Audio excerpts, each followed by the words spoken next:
Bismillahirrahmanirrahim. Assalamualaikum warahmatullahi wabarakatuh. Bismillahirrahmanirrahim. Wassalatu wassalamu ala rasulillah Sayyidina wa maulana Muhammad bin Abdillah wa ala alihi wa ashabihi wa man tabi'ahu bi ihsanin ila yaumil qiyamah. Amma ba'd. Ila hadratin Nabiyil Mustafa Muhammadin sallallahu alaihi wasallam wa ala alihi wa ashabihi wa azwajihi wa dhurriyyatihi wa ahli baitihi al-kiram wa jami'i ummatihi wal muslimina wal muslimat wal mu'minina wal mu'minat ayyana makanu khususan ma'rifatat kitab Syekh Ahmad Al-Hashimi syudillahi lahum al-fatihah. A'udhu billahi minasyaitanir rajim. Bismillahirrahmanirrahim. Alhamdulillahi rabbil alamin arrahmanir rahim maliki yaumiddin. Iyyaka na'budu wa iyyaka nasta'in ihdinas siratal mustaqim siratal ladzina an'amta 'alaihim ghairil maghdubi 'alaihim waladdallin. Amin. Bismillahirrahmanirrahim. Mazala Jibrilu yusini bil jari. Bacaan situ yuwasini. Ya, sempat dibahas. Hatta ganantu annahu sayuwarrisuhu. 151. Ayat 151. Hadisnya 1051. Ini hadisnya 1047. Nah, tahu beda. 1050. Iya, 1047. Mazalah. Iya, mazalah. Iya. Ada.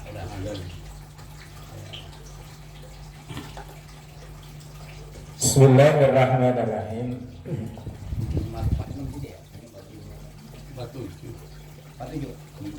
Mazala Jibril, tak henti-hentinya malaikat Jibril alaihi salam yusini, berwasiat kepadaku.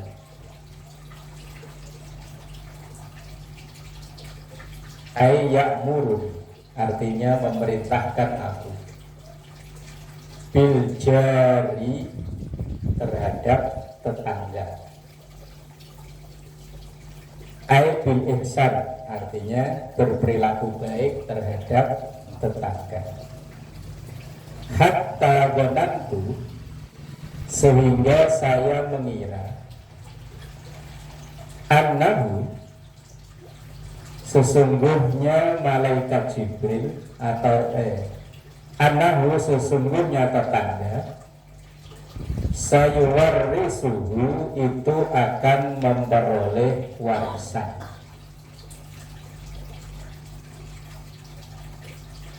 Hadisnya pendek, riwayat Syaikhan yaitu Imam Bukhari dan Muslim, bahwa malaikat Jibril itu sering turun memberikan nasihat pada Rasulullah, memberikan wasiat kepada Rasulullah untuk berbuat baik terhadap tetangga.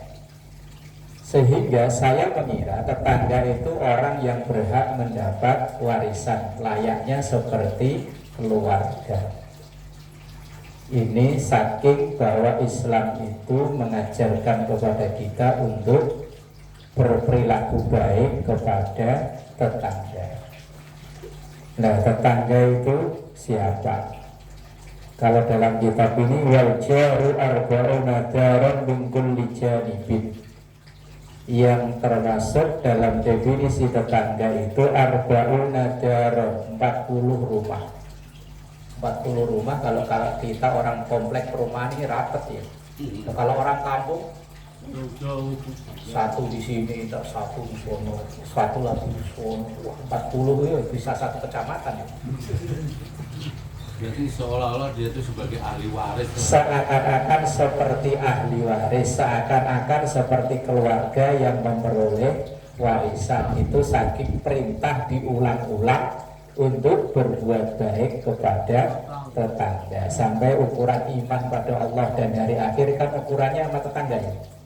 Man kana yu'minu billahi wal yaumil akhir redaksi yang satu fal yukrim jarahu, redaksi satunya fala yu'zi jarahu.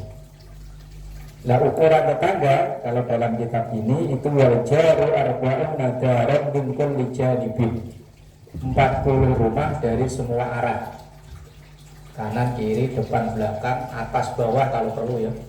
Nah, kayak rumah tinggal di rumah susun kan ya atas bawah ya. Lah kalau 40 rumah kayak kita ini deket lah ya. Lah iya kan. Wong ini satu blok aja udah berapa puluh. Ini ya blok C1 berapa rumah? 32 ya. Lah iya udah dikit lagi ya. Ini hanya kerap tidak definisi pasti. Wis pokoknya yang disebut tetangga ya yang dekat dengan kita ini. Bisa jadi tetangga tempat tinggal, tetangga kerjaan, tetangga wis macam-macam. Nah, dalam penjelasan kitab ini juga tetangga itu ada 3 kategori. Ada tetangga yang memperoleh 3 hak, yaitu tetangga 1 haknya tetangga, 2 karena dia seagama, 3 karena dia masih ada hubungan saudara. Kemudian ada yang memperoleh 2 hak, misalnya kita bagi-bagi itu yang ini dapat 3 bagian. Ada yang 2 bagian, yaitu karena dia saudara, dia tetangga, dan yang seiman atau sesaudara. Atau yang cuma 1 hak karena tetangga, tapi dia bukan saudara dan beda agama dengan kita. Nah, tapi itu relatif lah ya, tetangga. Dan di Indonesia itu usaha udah lumayan lah ya. Ada namanya rukun tetangga, biar sama sesama tetangga rukun. Ada RW, rukun warga. Tapi memang dengan tetangga selalu problem selalu ada ya. Kalau teman kita bisa milih, tetangga kan kita nggak bisa milih ya. Nah, kalau kita bisa milih, ya tetangga itu yang orang yang baik-baik sama kita jadi tetangga, yang nggak baik suruh minggir gitu ya. Tapi kan tetangga nggak bisa milih. Kalau teman bisa milih, biar jauh disamperin. Tapi kalau tetangga nggak bisa milih, lah itulah tantangannya kita ya. Dan di mana-mana ya memang ada bunyi hadis. Saya pertama kali dengar hadis ini malah dari sekarang yang jadi PJ Ketum PBNU, Yesulfa. Waktu saya ikut ngaji di Masjid Al-Mukarramah itu beliau baca hadis, tapi beliau bilang ini hadis tapi diragukan kehadisannya ini. Ini hadis oh bukan, tapi ada dalam kitab ini. Azhadun nas lil alim ahluhu wa jiranuhu. Tantangan yang terberat bagi setiap orang itu adalah ahlu, keluarga, wa jiranuhu dan tetangga. Kemudian beliau memberi contoh begini. Pesantren itu di mana-mana. Walaupun itu pesantren terkenal sampai ke mancanegara, biasanya yang orang dekat malah nggak nganggep. Oh kan bener kan? Iya kan? Iya.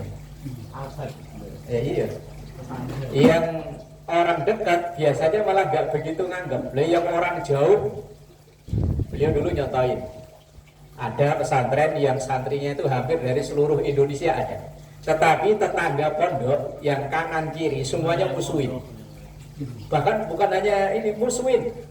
Sampai-sampai kalau hari Selasa atau Rabu itu kan ada pengajian khusus pengajian umum. Lah itu rumah yang depan pondok begini, sama pondoknya di situ depannya. Itu sengaja mandiin sapi. Lah kalau orang mandiin sapi kan airnya kemana-mana, sehingga orang pada ngaji pada melipir. Lah itu mandiin sapi ya tiap nunggu orang pada ngaji. Lah kayak azhadun nas lil alim ahluhu wa jiranuhu. Tantangan bagi setiap orang itu keluarga sama tetangga. Terus begitu saya datang ke Jakarta, lihat majelis taklim terbesar di Jakarta itu kan di Kuitang. Di Kuitang di Senen. Itu yang hampir bisa ribuan orang setiap minggu pagi. Itu hampir semua dari Jabodetabek ada. Tapi yang orang situ sendiri, mana ada yang ikut ngaji. Kita parkir motor di halaman rumahnya dia mau ngopi, nyantai di rumah. Ya di mana-mana. Orang jauh-jauh pada ziarah ke Cirebon, yang orang Cirebon sendiri. Orang jauh-jauh pada ziarah ke mana kayak Wali Songo kemana, yang orang deket situ sendiri nggak nganggep. Ya sudah tahu dah pokoknya. Tantangan terberat bagi setiap orang itu ahluhu wa jiranuhu. keluarganya sama tetangga. Ngajar anak orang bisa sabar, tapi kalau ngajarin anak sendiri nggak sabar Pak Ustadz ya. Iya, saya nggak sabar makanya anak saya titipin ke orang-orang. Semuanya lagi. Lah iya semuanya. Kalau ngajar anak sendiri nggak sabar, lah kalau ngajarin anak orang itu bisa sehuruf, dua huruf, hafal. Coba anak sendiri asal waktu COVID itu banyak orang tua yang pada mumet kan ngajarin anak sendiri. Iya. Makanya rata-rata biar kiai kayak apa itu rata-rata anaknya itu yang ngajar orang lain. Ceritanya Gus Kausar kan sering kan? Kalau bapaknya sendiri yang ngajar kan, palanya dijedotin bambu, ya kan? Yang dipedang, yang akhirnya yang ngajar kan orang lain walaupun di pondok situ kan. Yo padahal itu kiai besar santrinya ribuan, ngajar anaknya sendiri nggak sabar. Ya wes memang begitu. Azhabun nas lil alim ahluhu wa jiranuhu. Tantangan terberat bagi siapapun itu keluarga sama tetangga. Makanya malaikat Jibril selalu tutup pada Rasulullah, yusini bil jar hatta zanantu annahu sayuwarrisuhu. Seakan-akan seperti ahli waris disuruh berbuat baik. Bismillahirrahmanirrahim. Ma syabbahtu khurujal mu'min minad dunya illa misla khurujis sabiyyi min batni ummihi min dzalikal ghammi wal dhulmati ila rauhid dunya. Bukan ruhid dunya, rauhid dunya. Ma syabbahtu, saya tidak menyerupakan. Ma tidak itu namanya ma nafi. Nafi itu artinya tidak. Tidak syabbahtu, saya menyerupakan khurujal mukmin, keluarnya seorang mukmin minat dunia, dari dunia, illa kecuali misla khurujis sabiyyi, semisal keluarnya bocah min batni ummihi, dari perut ibunya, dari rahim ibunya. Lah perumpamaannya apa ya? Kok Rasulullah mengumpamakan orang yang keluar dari dunia ini alias meninggal dunia. Orang yang mukmin diumpamakan seperti anak bayi yang lahir dari rahim ibunya. Yaitu min dzalikal ghammi wal dhulmati ila rauhid dunya. Min dzalikal gham, dari kerupekan. Kalau orang Jawa dulu mana rupek apa? Sempit ya. Oh, dulu juga Pak. Dari kalfan. Sumpah. Pak atau mim? Oh gitu. Kita cari syaratnya dulu.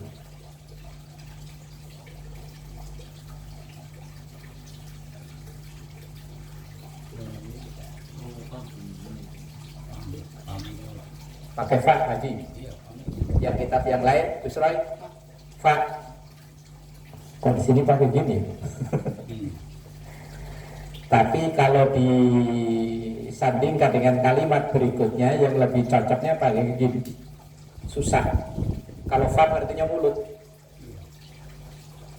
Iya, maksudnya itu seorang mukmin yang meninggalkan dunia ini, yang dunia ini ruwet, sumpah. Bagi orang mukmin kan banyak larangan, banyak gak boleh kan gitu. Jadi kelihatannya kayaknya, makanya ada ad-dunya sijnul mukmin, bahwa dunia itu seperti penjaranya bagi orang yang beriman. Nah, penjara itu kan dikonotasikan gham itu kan sumpah, ruwet, wal dzulmati, dan gelap. Nah, ketika ia meninggalkan dunia ini alias meninggal dunia, pindah ke alam akhirat, itu akan memperoleh rauh itu artinya kelonggaran, terang.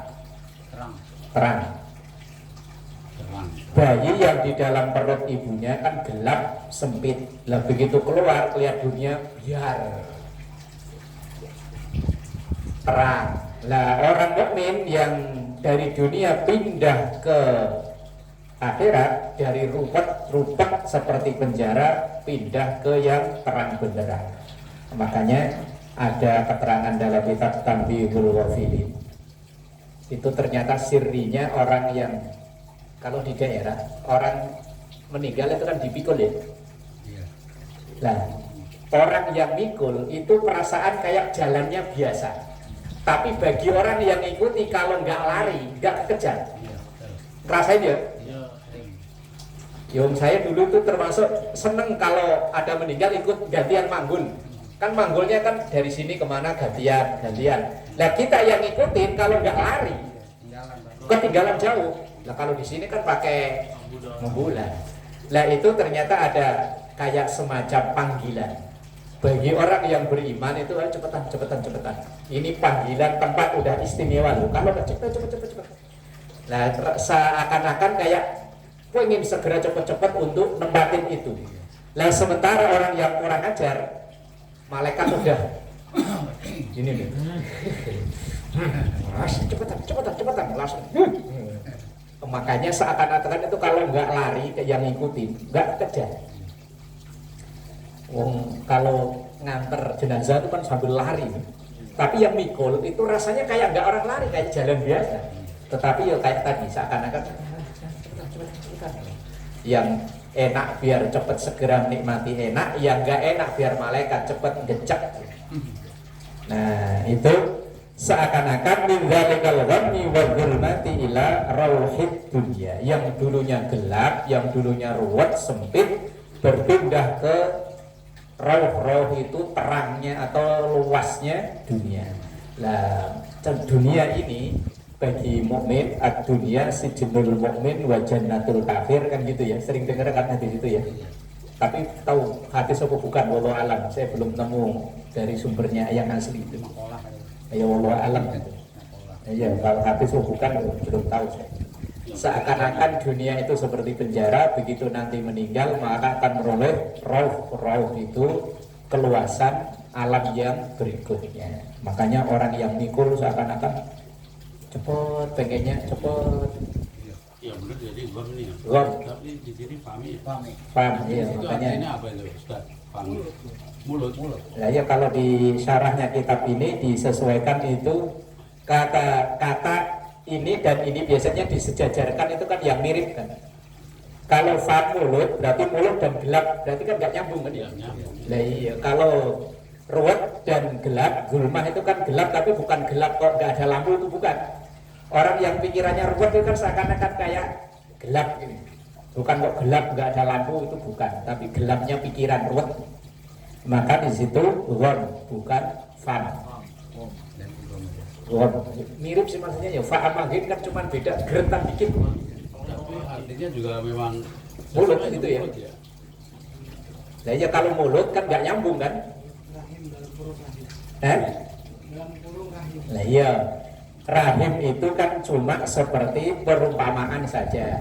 Perumpamaan bayi yang di dalam perut ibunya itu kan sempit, gelap.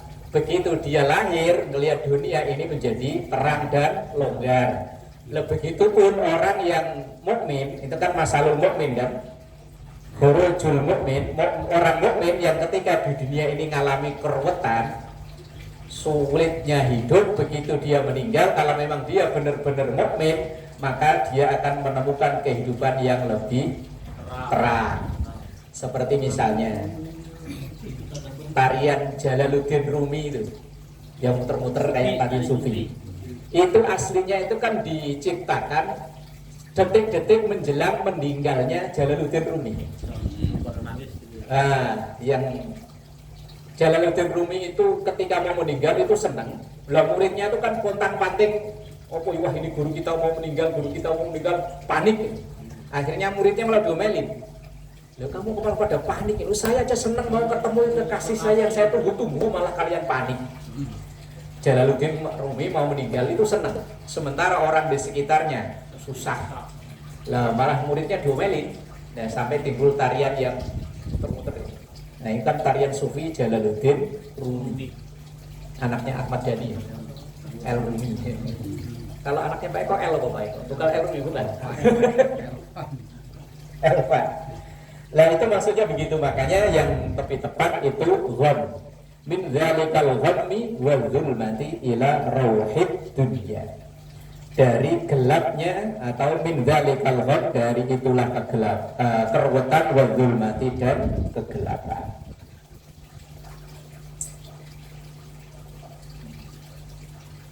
Dan ini di syarahnya hadis, kadzalikal mu'minu al-kamilu fa inna dunya sijnuhu wa ghammuhu, bukan famuhu, wa ghammuhu, bahwa bagi orang mukmin yang sempurna dunia ini memang laksana penjara, ini nggak boleh, itu nggak boleh. Pengen seneng-seneng, iya nggak boleh. Pengen nggak boleh. Iya pengen ngerasain masuk bini cuman ini aja, ngerasain yang nggak boleh juga. Makanya kayaknya seperti penjara bagi orang yang benar-benar beriman. Lah segala keruwetan, kesempitan, kayaknya semuanya dilarang itu, begitu dia meninggal nanti di akhirat kan bebas. Waktu dulu ngaji tafsir Yasin kan mau apapun yang diingini oleh penduduk surga itu dikabulkan. Umpama pengen wanita yang kayak gembor.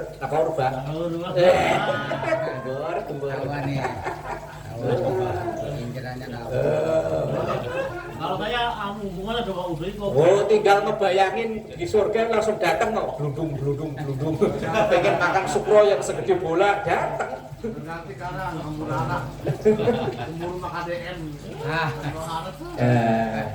Maksudnya begitu loh. Jadi yang tepat gham. Kadzalikal mu'minul kamilu fa inna dunya sijnuhu wa ghammuhu. Bahwa bagi orang mukmin yang sempurna, dunia ini seperti penjaranya dan keruwetannya.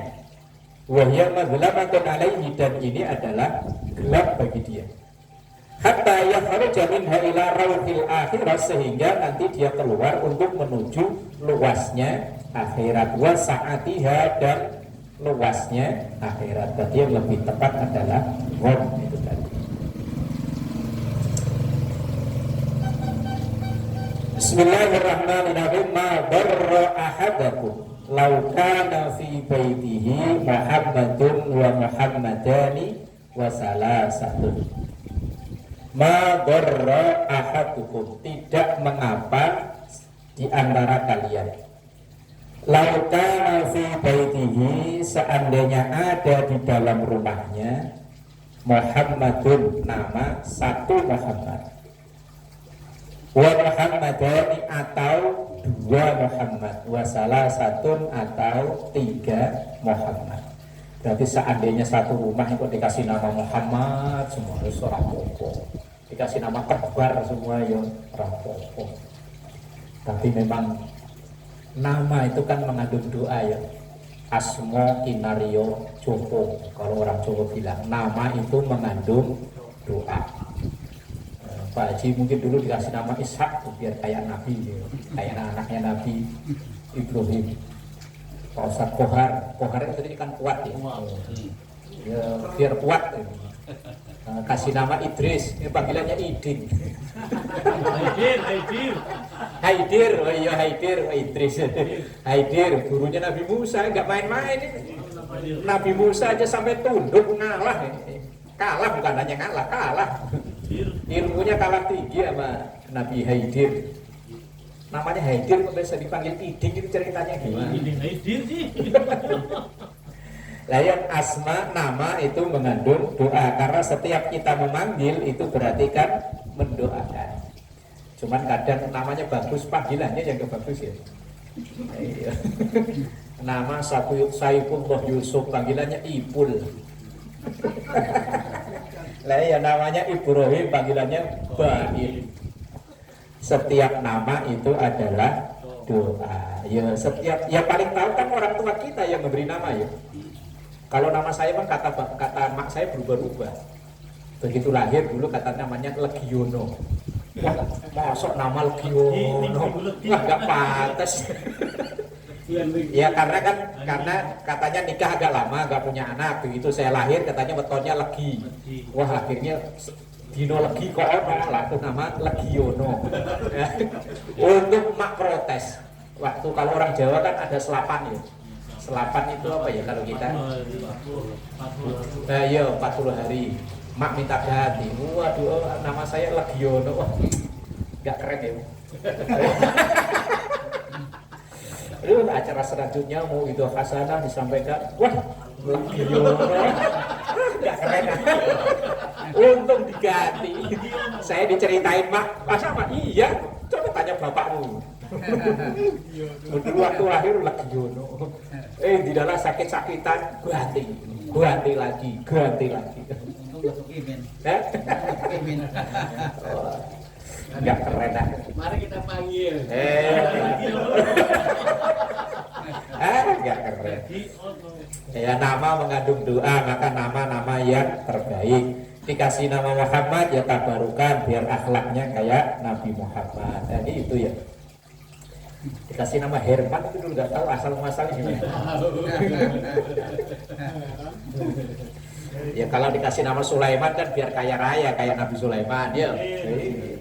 Udah nabi kaya raya, bininya ratu lagi kan. Bisa terbang, bisa ngomong dengan semua makhluk loh. Pokoknya nabi yang paling komplit, yang dipingini semua manusia itu ada di Nabi Sulaiman. Ini makhluk yang sering diajak ngobrol. Aduh ya Allah. Semua orang kan pengen kaya, Nabi Sulaiman kaya. Nah, pengen jabatan, Nabi Sulaiman punya jabatan. Bini cakep, bininya cakep. Punya ilmu yang macam-macam, bisa ngomong sama binatang, bisa terbang, bisa. Bisa ngomong. Bisa ngedit juga. Ya, bisa ngedit. Komplit, makanya Sulaiman yang mana? Ini juga Sulaiman juga. Cuman rupanya ketambahan Herman jadi bisa bikin pedes juga kalau ngomong. aduh ya Allah, asma kinaria Joko. Makanya seandainya nama apa artinya nggak bagus itu justru memang diperintahkan untuk diganti. Ada sahabat Nabi itu yang namanya kalau diterjemahkan itu sengsara. Ya terus disuruh ganti. Nama artinya biar artinya nggak jelek, tapi kalau zamannya Legiono kan zaman sekarang ya seumuran bapak saya mah nama Legiono pantas-pantas saja ya. Nama Rehan tentu. Rehan tentu. Sariman. Kalau di kampung anak Sariman banyak Sariman. Rehan tentu. Bismillahirrahmanirrahim. Ma'azumat ni'matullahi ala abdin illa shtaddat alaihi mu'natun nasi. Ma'azumat, tidaklah bertambah besar nikmatullahi, karunia Allah, ala abdin, kepada seorang hamba, illa kecuali istaddat, bertambah berat, alaihi, kepada hamba tersebut, mu'natun nasi, tanggungan atau menanggung manusia lain. Artinya mu'nah itu tanggungan, nafkah tanggungan itu mu'nah. Kalau ma'unah itu pakai ain, pertolongan. Yang sering kita dengarkan kata ma'unah gitu ya, itu pakai ain. Iya, di sini ma'unatun ya. Ma'unatun pakai ain. Pakai hamzah. Ma'unatun.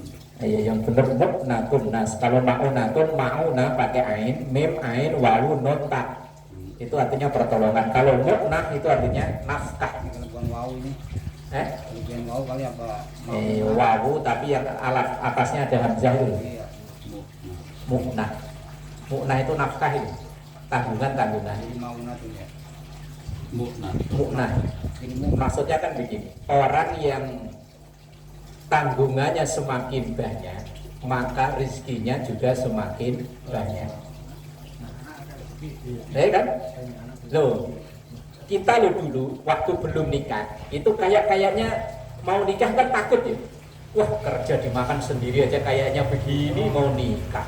Tapi begitu punya istri ya cukup, punya anak ya cukup. Itu namanya setiap tanggungan kita kok bertambah, maka rezeki yang diberikan oleh Allah itu juga nambah. Saya dulu sampai berani ngambil mobil itu gara-gara Ustaz Tamrin. Ustaz Tamrin ngomong begini, ya ini baca hadis ini. Orang yang tanggungannya banyak, rezekinya ditambah oleh Allah. Kalau tanggungannya dikit, rezekinya dikit. Wah, bismillah. Ya alhamdulillah selesai.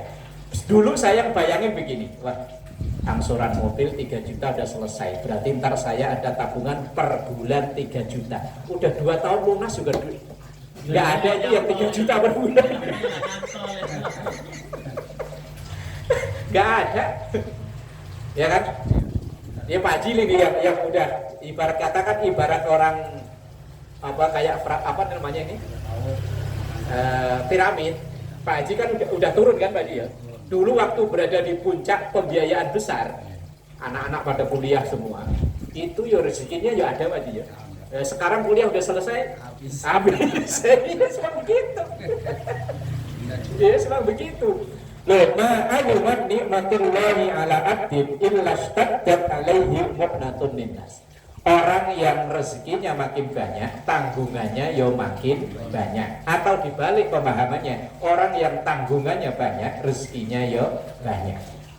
Orang yang rezekinya dikit, tanggungannya dikit. Atau orang yang tanggungannya dikit, rezekinya dikit. Dulu misalnya penghasilan sehari 200.000, ya nggak mikir, nggak aneh-aneh. Coba kalau sehari penghasilannya 2 juta, ya mikirnya pasti aneh-aneh. Kalau dulu penghasilan 200.000, kemana-mana naik beat cukup lah ya man ya. Nah ntar kok nanti berganti 2 juta, itu pikirannya bukan beat lagi, kriteria super rasio. Ntar kalau sehari kok 5 juta, ganti Fortuner atau Pajero ya, gitu. Man ya. Saya bisa. Saya juga gitu. Gaji masih 20 sebulan, mainnya mall mulu. Orang nggak mau mall. Pasar Jembatu, Jembatu. Oh, rezeki itu tergantung tanggungan. Lalu saya pernah mendengar ceramahnya Kiai Anwar Zahid, itu malah nyontohinya ya agak jorok-jorok. Perempuan ini ya. Ini loh. Sebelum dia dibutuhkan, ini kecil rata. Nanti begitu dibutuhkan, gede. Tapi udah gak dibutuhkan, kecil lagi. Apa Mang? Apa?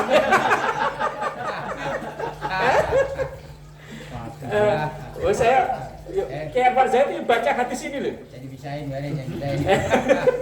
Lah ya kan, ketika belum dibutuhkan kan rata ya, rata. Begitu nanti mau dibutuhkan, gede. Pas butuhnya gede, ya gede. Tapi ntar butuhnya kecil atau udah gak dibutuhin, dibalik lagi. Wong udah gak butuh. Masih gede apa kecil Mang? Ya tergantung, Bor masih dibutuhin apa enggak, Bor? Udah expired. Aku mau bertanya Musar Kohar mana purba. Pokoknya tergantung masih dibutuhkan apa enggak. Apa aja itu kalau udah enggak dibutuhkan, fungsinya udah enggak ada. Kalau masih dibutuhkan, insya Allah fungsinya yo masih ada. Apa aja dah pokoknya. Pokoknya dibayangin sendirilah pokoknya.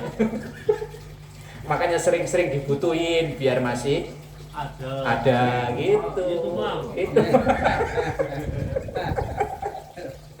Loh, ma'alumat nikmatullahi ala abdin illa staddat alaihi mu'natun nas. Bahwa semakin besar karunia Allah, maka semakin besar tanggungan untuk orang lain. Atau bahasanya dibalik, semakin besar tanggungannya, maka semakin besar dapatnya. Kadang nih memang rezeki itu kayak apa ya, misteri ya.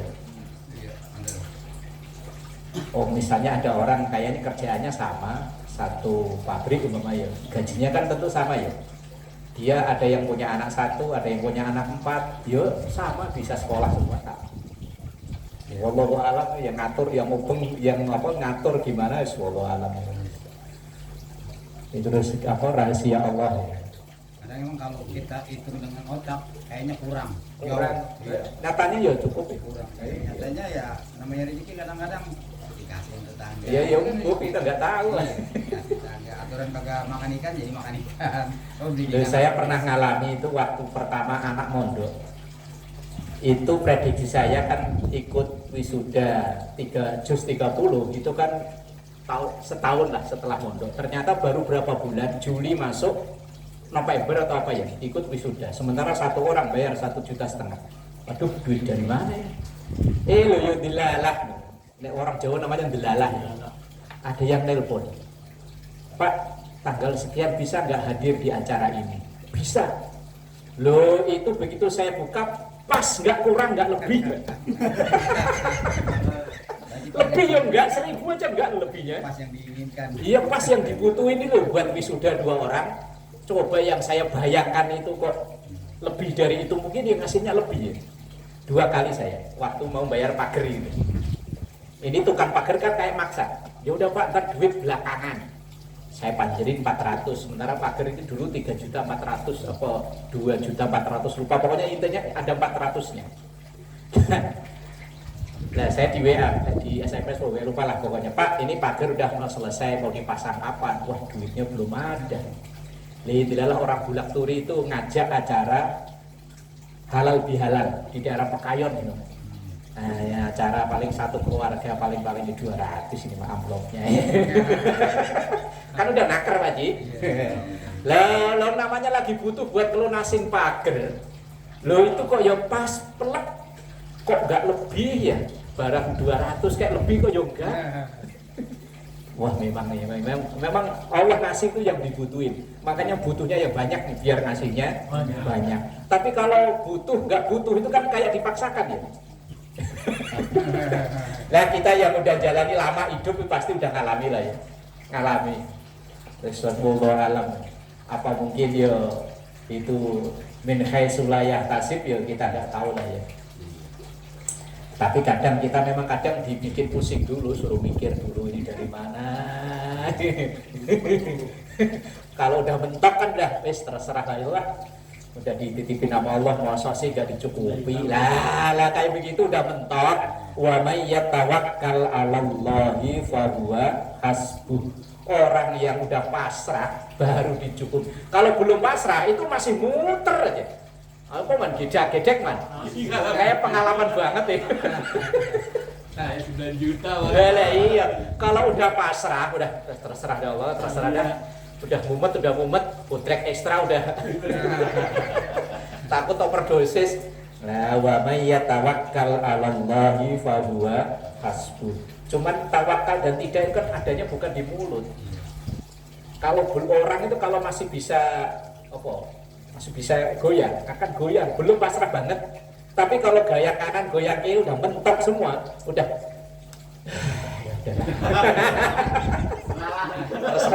Nah itu loh baru asli pasrah itu. Berangkat tangan man ya. Tapi pasrahnya ya tetap pasrah yang ya Allah. Nah itu mungkin itu yang huwa hasbuh.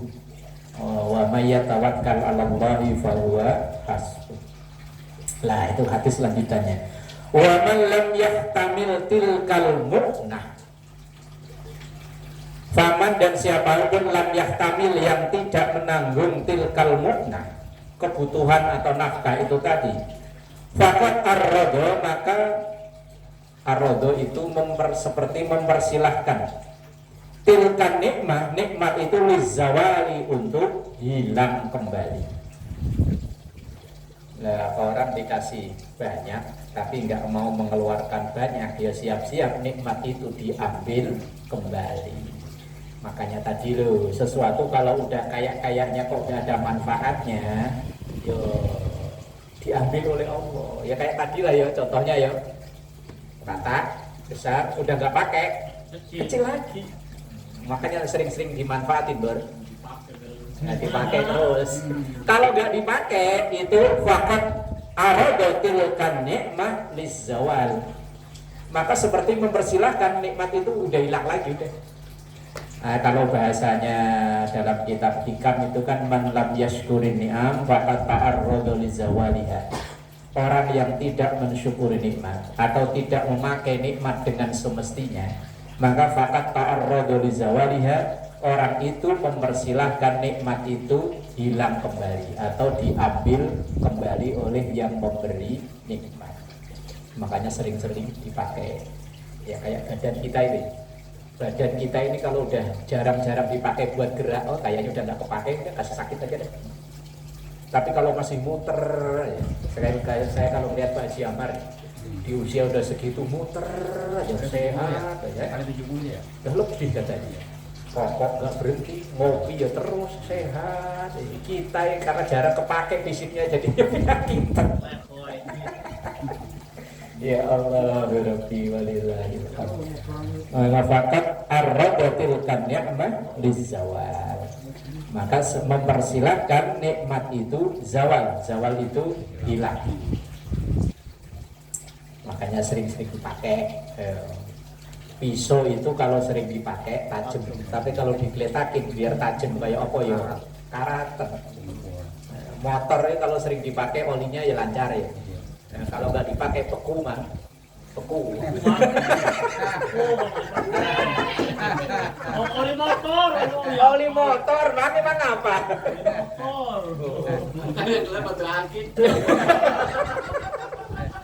Loh, saya udah pernah membuktikan, Bang, itu motor yang hitam itu pernah seminggu apa nggak diapa-apain. Nyelanya susah. Oh, glek untung ada glekannya. Kalau nggak ada, wah. Tapi ada glekannya, Bang ya? Ada belinya. Kalau nggak ada obligasinya susah itu. Bisa balik obligasinya.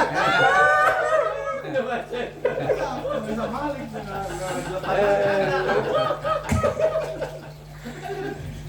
Bismillahirrahmanirrahim. Ma'alimallahu min abdin nadamatan ala dzambin illa ghafara lahu qabla an yastaghfirahu. Ma'alimallah, tidaklah Allah ketahui min abdin dari seorang hamba nadamatan, penyesalan, ala dzambin atas dosa-dosa di masa lalu, illa ghafara lahu qabla an yastaghfiruh, kecuali Allah memberikan ampunan kepada orang tersebut qabla ayyastaghfirahu, sebelum dia beristighfar, memohon ampun kepada Allah. Umpama ada orang habis melakukan satu dosa. Dosa itu gampangnya begini. Aslinya gampang. Perkara itu dosa apa enggak itu deteksinya gampang. Asal perkara itu malu kalau diketahui orang, itu berarti dosa. Bagi orang yang akalnya waras. Lain kalau orang akalnya yang enggak waras, dilihat orang malah bangga. Bagi yang akalnya masih waras, asal sesuatu itu diketahui orang kok kita malu, itu berarti dosa. Ada apa ada orang mau nyolong live Facebook gitu ya enggak ya? Ayo, pasti yang ngumpet-ngumpet. Ada orang mau korupsi yang ngumpet-ngumpet. Nah, itu kayaknya ada hadis bahwa sesuatu yang kita nggak senang bila diketahui orang, itu berarti tanda sesuatu itu dosa. Aslinya kan gampang ya, ini deteksinya itu gampang. Sama kayak badan kita ini, ada barang haram yang masuk, itu biasanya kerasanya diajak berbuat baik itu berat. Mau yang baik itu bukan hanya sholat, bukan hanya ngaji ya, kita berangkat kerja baik. Pokoknya asal mau diajak berbuat baik, kok hawanya berat. Oh, itu ada tanda barang haram yang masuk. Ya kita nggak tahu entah dari mana, minuman, makanan atau dari mana, ya kita nggak tahu. Lah, seseorang yang melakukan satu kesalahan kemudian ia menyesalinya, nadama, maka Allah sudah mengampuninya sebelum orang itu meminta ampun. Artinya memang Allah itu innallaha ghafurur rahim. Sebelum kita minta ampun, Allah udah mengampuni. Asal syaratnya dulu, syaratnya nyesel dulu. Istighfar tapi kok gak nyesel, malah gak diampuni. Astagfirullahaladzim. Tapi enak lagi ya. Astagfirullahaladzim. Ada yang modalin. Lagi ya. Lain urusannya itu mah.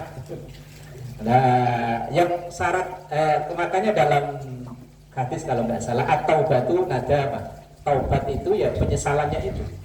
Tapi yang namanya manusia itu ya nyesel jalani lagi, wis biasa. Namanya manusia kok. Bismillahirrahmanirrahim. Maka rifqu fi syai'in illa zanahu wa la nuzi'a min syai'in illa syanahu. Syanahu apa syanahu? Syanahu ya. Maka rifqu, tidaklah rifqu, lemah lembut. Rifqi itu berarti artinya lemah lembut ya. Banyak ya namanya rifqi ya. Rifqi, Rafiq, Rafiqah kalau perempuan. fi syai'in dalam sesuatu illa zanahu kecuali itu menghiasinya. Lemah lembut itu adalah perhiasan buat seseorang. Wala nuzi'a dan tidak dicabut min syai'in dari sesuatu illa syanahu kecuali membuatnya buruk. Dalam syaranya ai illa aba membuat aib. Gini, salah satu hiasan buat seseorang itu adalah lemah lembutnya. Lah kok tiba-tiba lemah lembutnya itu hilang, maka hilanglah perhiasannya. Umpama ada orang itu kalau ketemu ngomongnya halus, sopan, terus tiba-tiba kok ngomong yang terus orang-orang kan lihat nggak nyangka, kan gitu ya, hilang udah perhiasannya, nggak nyangka, kayak orangnya kalem, ngomongnya halus, ternyata kayak belangkon. Belangkon itu depannya halus, belakangnya ngejedol. Ya iya kan, belangkon kan. Nah, lemah lembut, kalem itu hiasan bagi seseorang. Lah kok lemah lembutnya itu dicabut, hilang alias berubah menjadi berangasan. Wah, udah langsung orang-orang ya enggak nyangka, ternyata ternyata. Satu lagi, nah ini kayaknya yang definisi dosa tadi itu loh. Makarihta ayyarahun nasu minka fala taf'alhu binafsika idza khalauta. Makarihta, apa yang kamu enggak suka, benci. Karihnya kan benci, makruh, sesuatu yang dibenci. Ayyarahun nas, dilihat atau orang-orang itu melihat atau mengetahui minka dari dirimu. Fala taf'alhu binafsika, maka jangan engkau melaksanakannya atau melakukannya binafsika dalam dirimu idza khalauta ketika engkau sendiri. Khala itu nyepi sendirian ya. Kalau ada sesuatu hal yang kalau itu dilihat orang kok kamu nggak suka, maka ya jangan dilakukan kalau lagi sendirian. Artinya itu kan indikasi dosa, bahwa dosa itu malu atau kita nggak suka kalau dilihat orang. Nah, kalau dilihat orang kok nggak suka, ya jangan dilakukan ketika sendirian. Tapi ini mengindikasikan tadi itu dosa, perilaku yang menyebabkan kita memperoleh dosa itu aslinya mendeteksinya kayak gitu. Kalau perilaku ini kita nggak mau diketahui orang, nggak suka kalau diketahui orang, itu tanda-tanda perilaku itu dosa. Wallahu a'lam bishawab.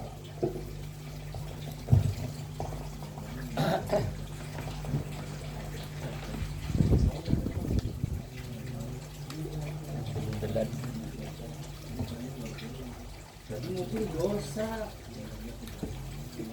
Kita kalau mungkin lupa dari